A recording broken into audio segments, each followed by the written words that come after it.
बंधुगण नमस्कार। राजनीति चर्चार आज तृतीय एपिसोड रे आपण मान समस्त को स्वागत। आज आलोचना करिवा एबे जो संसदर सत्र चली से केंद्र सरकार 130तम संविधान संशोधन विधेयक आनिले हठात एवं से विधेयक कौन जोटा जेपीसी को चलीगला तार परीक्षा निरीक्षा से विषय रे आसंतु आज आम राजनीति चर्चा करिवा। संविधान जेतेबेले तैयारी हला सेतेबेले कम से कम यही जो विधेयक रे जो प्रस्ताव आसीछि ये प्रस्तावटा सेथिरे रहिबार दरकार थिला। से प्रस्तावटा कौन जदि को प्रधानमंत्री मुख्यमंत्री मंत्री किंबा आउ कहीं वैधानिक पद पदवी जो माने आसीन होती बसीचंती सेमानंकर विरुद्ध रे जदि कौनसी फौजदारी मकदमा हुए एवं सेमाने लगातार 30 दिन पाई जेल रे रहंती ताहले सेमानंकर पद चलीजिव सेमाने पद छाड़िबा पाई बाध्य। जेतेबेले संविधान निर्माण करागला सेतेबेले एई आईनटा संविधान रे निश्चित भाव रे रहिबा कथा किंतु बोधे एथिपाई रही नथिला जे जड़े उच्च कोटिर राजनेता जे उच्च पद पदवी रे आसीन होई थांती सेमाने तांकर नारे जेतेबेले कोनोसी भ्रष्टाचार मामला रे केस हुए एवं सेमाने जेल रे रहंती सेमाने स्वतःप्रवृत्त भावे सेमाने सेथिरु अपसरी जाती त्यागपत्र दे दियंती। किंतु आजिकाली तो स्खलन घटुछि। आजिकाली जेल रु रहिकरी मध्य शासन करिवार जो राजनेता मानकर सौकी से निश्चित भाव में यही आईन जो विधेयक अणा जाइछि यह स्वागत योग्य। तेबे यही जो विधेयक जो दिन देशर गृहमंत्री आनिकरी ताको प्रस्ताव रखिले प्रकृत में ए विधेयकटा प्रधानमंत्री प्रस्ताव आनिछंती एवं से विधेयक रे निजको निजे सामिल करिछंती।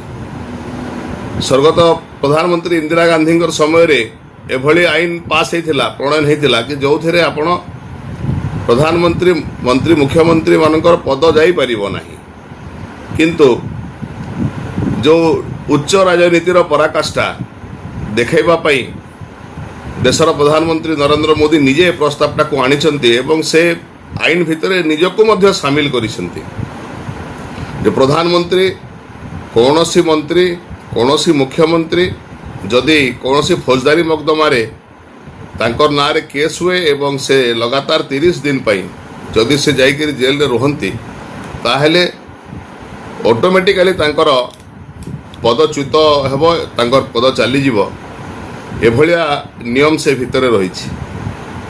तेबे वर्तमान भारतीय जनता पार्टी नेतृत्वाधीन एनडीए लोकसभा रे तांकर 2/3 मेजोरिटी नहीं कि राज्यसभा भी 2/3 मेजोरिटी नहीं एवं जेहेतु यह एक संविधान संशोधन विधेयक या लोकसभा रे भी 2/3 मेजोरिटी रे पास होबार दरकार अछि एवं राज्यसभा रे मध्य 2/3 मेजोरिटी रे पास होबार दरकार रही। किंतु एभली रिस्क एनडीए सरकार नेला कहीं ताहा जदि आमे तार कारण खोजिबा ताहले जानिबा जे दीर्घ 11 वर्षर जो सरकार रही नरेंद्र मोदी नेतृत्वाधीन भारतीय जनता पार्टी सरकार एवं वर्तमान एनडीए सरकार जे जोटा देश पई हितकर से जेडे बड़ प्रस्ताव होना कहीं ताकू ये सरकार आणुछंती एवं ताकू कार्यान्वयन करिकरी मध्य देखाई दउछंती। से भितर आपण जीएसटी को उदाहरण स्वरूप नहीं पारिबे। जीएसटी एक एभली विधेयक थिला जो थे समस्त राज्य सरकार माने एक स्वर रे समाने तांकर प्रस्ताव पालित करथिले एवं केंद्र को तांकर दायित्व संपन्न करिवा पई अधिकार दे देथिले। आपण आर्टिकल 370 नियंतु आर्टिकल 370 उच्छेद उदाहरण जदि नेबे सेतेबेले मध्य एक बहुत साहसिक पदक्षेप केंद्र सरकार नहीं थिले ଏବଂ ଏଇ ଯେଉଁ ନିୟମ ମଧ୍ୟ ଏହା ମଧ୍ୟ ଏକ ବହୁ ସାହସିକ ବିଧେୟକ ସରକାର ଆଣିଛନ୍ତି। ଅନ୍ୟ ପକ୍ଷରେ ପୂର୍ବ ବର୍ଷରୁ ଏହି 2024 ନିର୍ବାଚନ ପରେ ବିରୋଧୀ ଦଳମାନେ ପାୱାରଫୁଲ୍ ହେଇଛନ୍ତି, ସକ୍ରିୟ ହେଇଛନ୍ତି। ଆଗରୁ ତ ବିରୋଧୀ ଦଳର ମାନ୍ୟତା ମଧ୍ୟ କଂଗ୍ରେସକୁ ନଥିଲା। ଏବେ କଂଗ୍ରେସ ଦଳର ସର୍ବମୟ ନେତା ରାହୁଲ ଗାନ୍ଧୀଙ୍କୁ ବିରୋଧୀ ଦଳ ନେତାର ମାନ୍ୟତା ମଧ୍ୟ ରହିଛି। ଯେତେବେଳେ ବିଧେୟକ ଆସିଲା, ପ୍ରସ୍ତାବକୁ ଆସିଲା, ସେତେବେଳେ ହୁଏତ ଏମାନେ ସେ ଆଇନ ଉପରେ ଲୋକସଭାରେ ତର୍ଜମା କରିଥାନ୍ତେ। ଯେହେତୁ ସିମ୍ପଲ ମେଜରିଟି ଅଛି ଶାସକ ଦଳର, ରାହୁଲ ଗାନ୍ଧୀଙ୍କ ପାଇଁ ଗୋଟିଏ ମୌକା ଥିଲା ଯେ ସମସ୍ତ ବିରୋଧୀ ଦଳଙ୍କୁ ଏକତ୍ରିତ କରିକିରି ଗୋଟେ କନସେନସସ୍ କ୍ରିଏଟ୍ କରିକିରି ଇଏ ପ୍ରସ୍ତାବଟାକୁ ଲୋକସଭାରେ ବିରୋଧୀ ଦଳ ଏକତ୍ରିତ ହେଇକିରି କାଟ୍ କରିଦେଇଥାନ୍ତେ। ସେଇଟା ସରକାରଙ୍କ ପାଇଁ ଗୋଟେ ବହୁତ ସେଟବ୍ୟାକ୍ ହେଇଥାନ୍ତା। କିନ୍ତୁ ସେ ସମ୍ପୂର୍ଣ୍ଣ ଭାବେ ଯେଭଳି ଭାବରେ ତାକୁ ବିଲ୍ର ପ୍ରତିକପି ଆଣିକିରି ଚିରାଚୁରି କରିକିରି ଯେଭଳି ଭାବରେ ତାଙ୍କର ଯେଉଁ ଦେଖେଇଲେ, ସିଏ ନାପସନ୍ଦ କରିଛନ୍ତି ଲୋକ। ସରକାରଙ୍କୁ ହରାଇବା ପାଇଁ ଗୋଟେ ମୌକା ଥିଲା, କିନ୍ତୁ ସରକାର ପ୍ରଥମ ପର୍ଯ୍ୟାୟରେ ବିଜୟୀ ହେଇଛନ୍ତି। ପ୍ରସ୍ତାବଟିକୁ ସେ ଲୋକସଭା ସଦନକୁ ଆଣିଛନ୍ତି ଏବଂ ଜେପିସିକୁ ପଠାଇଛନ୍ତି ବିଚାର ବିମର୍ଶ କରିବା ପାଇଁ। ଏବଂ ଏହି ପ୍ରସ୍ତାବ ଆଣିବାରେ, ଏହି ବିଧେୟକ ଆଣିବାରେ ନରେନ୍ଦ୍ର ମୋଦି ସରକାରଙ୍କର ଭ୍ରଷ୍ଟାଚାର ବିରୁଦ୍ଧରେ ଯେଉଁ ଜିରୋ ଟଲରେନ୍ସର ତାଙ୍କର ଯେଉଁ କଥା ସବୁବେଳେ କୁହନ୍ତି, ସେ ପ୍ରମାଣ କରିଛନ୍ତି ଯେ ଏ ବିଧେୟକ ମାଧ୍ୟମରେ ସେ ପ୍ରଧାନମନ୍ତ୍ରୀଙ୍କୁ ମଧ୍ୟ ସେଥିରେ ଇନକ୍ଲୁଡ କରିଛନ୍ତି ଏବଂ ବିଧେୟକକୁ ଆଣିକରି ପାସ୍ କରିବା ପାଇଁ ସେ ଟେବୁଲରେ ରଖିଛନ୍ତି। ଏବଂ ଯଦି ଆମେ ଦେଖିବା, ଜଣେ ସରକାରୀ କର୍ମଚାରୀ ଯଦି ଭ୍ରଷ୍ଟାଚାର ଅଭିଯୋଗରେ ତାଙ୍କର ବିରୁଦ୍ଧରେ କୌଣସି ମାମଲା ହୁଏ ଏବଂ କୌଣସି ବି ମାମଲା ହୁଏ, କୌଣସି ବି କ୍ରିମିନାଲ କେସ୍ ତାଙ୍କ ନାଁରେ ହୁଏ ଏବଂ ସେ 48 ଘଣ୍ଟା ଯଦି ଯାଇକରି ଜେଲ କଷ୍ଟଡିରେ ରହିଯାଉଛନ୍ତି, ତାହେଲେ ଅଟୋମେଟିକ୍ ତାଙ୍କର ପଦ ଚାଲିଯାଉଛି, ସେ ସସ୍ପେଣ୍ଡ ହେଇଯାଉଛନ୍ତି। ତା ବିରୁଦ୍ଧରେ ସେ କୌଣସି ଆଇନ ଅଦାଲତକୁ ଯିବାର ମଧ୍ୟ ମୌକା ନାହିଁ।